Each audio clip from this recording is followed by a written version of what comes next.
बच्चों आप लोगों को क्लास 9th का पहला चैप्टर क्या पढ़ाना स्टार्ट किए थे, नंबर सिस्टम। तो नंबर सिस्टम में मैंने सारे नंबर्स बताए, कौन कौन से नंबर होते हैं, उसको कैसे डिनोट करते हैं, किस तो एक उसको इजली लर्न करने के लिए एक छोटा सा टेबल बना के उसको हम लर्न करेंगे कैसे। तो सबसे पहले हमारा क्या था, नंबर सिस्टम। चैप्टर हमारा क्या था, नंबर सिस्टम। तो उसमें सबसे पहले हमको जानना था नंबर सिस्टम के बारे में। तो नंबर सिस्टम जो हमारा होता है 2 पार्ट में डिवाइड हो जाता है। पहला हमारा होता है रियल नंबर, दूसरा होता है इमेजिनरी नंबर।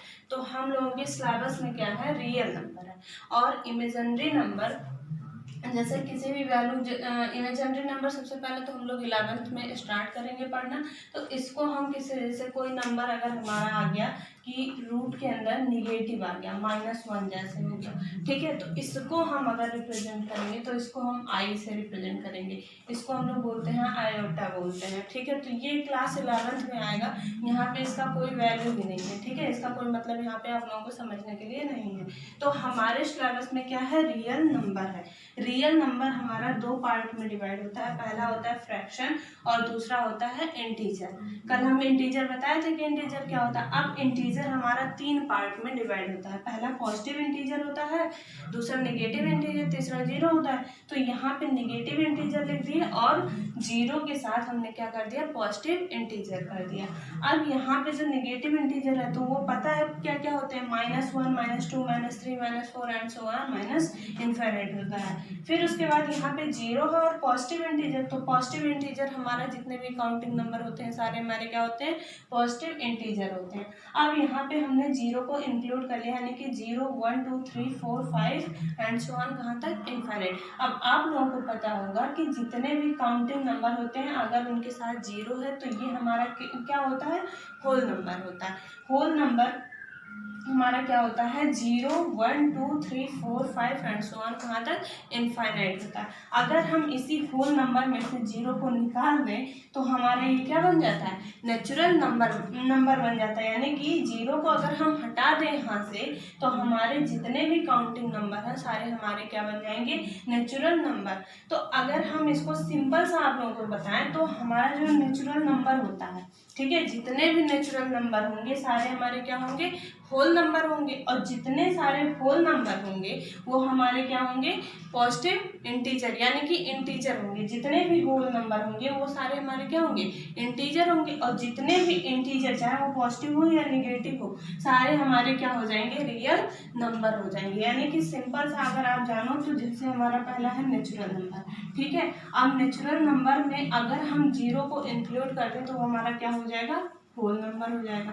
यानी कि होल नंबर हमारा का नेचुरल नंबर जो है वो हमारा होल नंबर के अंदर आता है। अब होल नंबर जो हमारा होता है वो इंटीजर होता है। इंटीजर को हम किससे रिप्रेजेंट करते हैं, जेड से रिप्रेजेंट करते हैं। उसके बाद ये हमारा हो गया इंटीजर। अब इंटीजर के बाद हमारा क्या आता है, सारे इंटीजर हमारे क्या होते हैं, रियल नंबर होते हैं। यानी कि अगर हम देखें, अगर हमको सीक्वेंस याद है तो सबसे पहले हमारा क्या, नेचुरल नंबर, फिर होल नंबर, फिर इंटीजर, फिर रियल नंबर।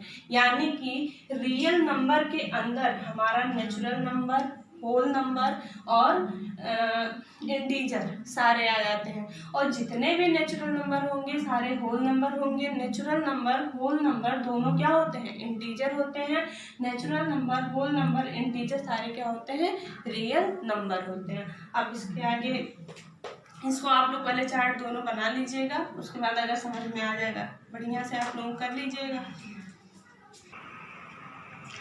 अब उतना करने के बाद अब हम सबसे पहले उसमें दिया था एक डिफिनीशन और था equivalent rational number. Equivalent rational number होता क्या है, तो equivalent rational number do not have a unique representation in the form of p/q।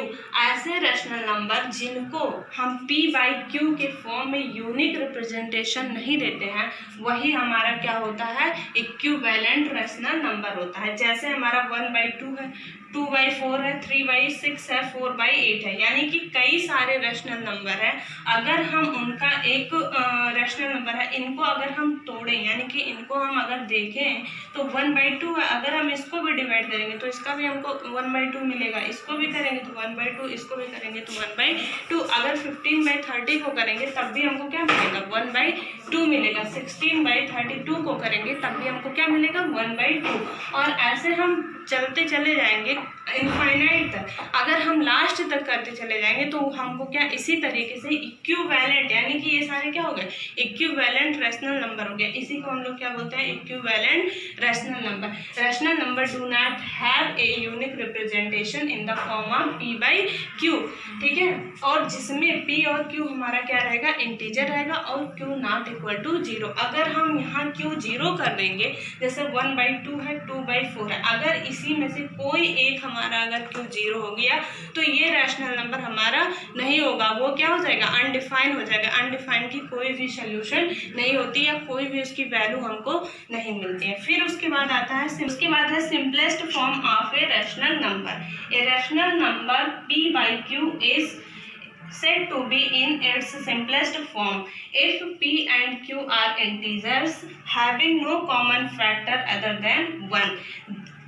that is p and q are co-prime। अब इसका कहने का मतलब है कि ऐसे रैशनल नंबर, कोई भी रैशनल नंबर जो हमारा किस फॉर्म में है p/q की फॉर्म में है और उसमें वो उसका ऐसा उसको वो जो भी रैशनल नंबर रहेगा उसको हम ऐसे सिंपलेस्ट फॉर्म में लाएं कि जो सिर्फ अगर किसी से डिविजिबल हो तो वो किससे होगा सिर्फ 1 से डिविजिबल होना चाहिए।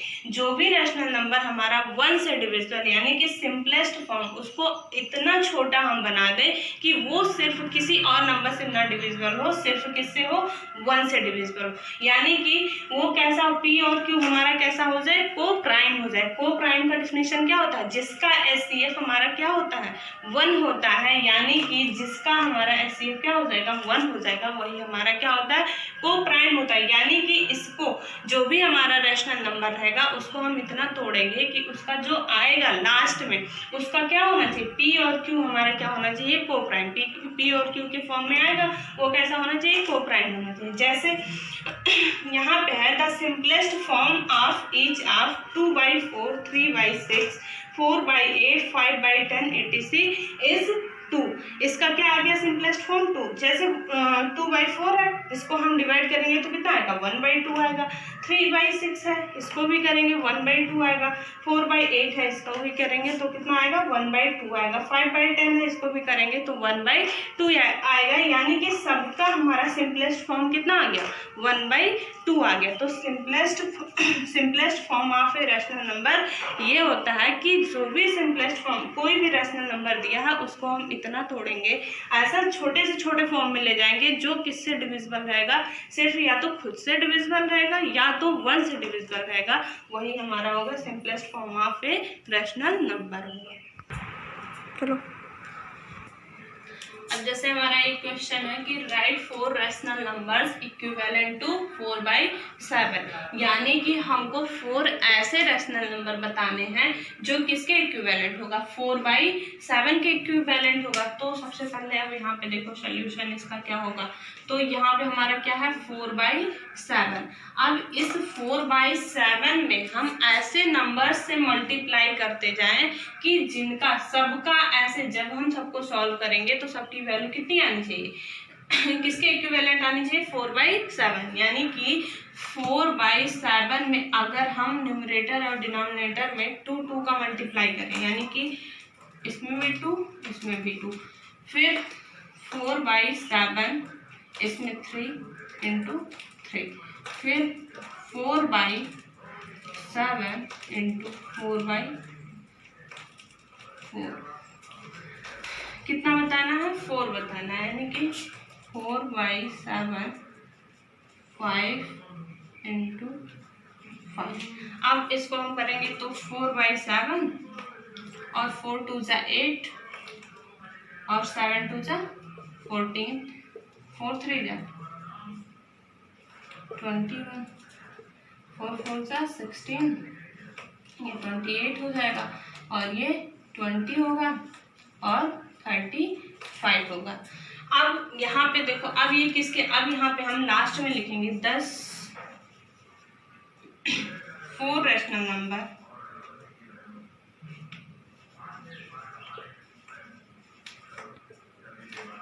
Numbers equivalent to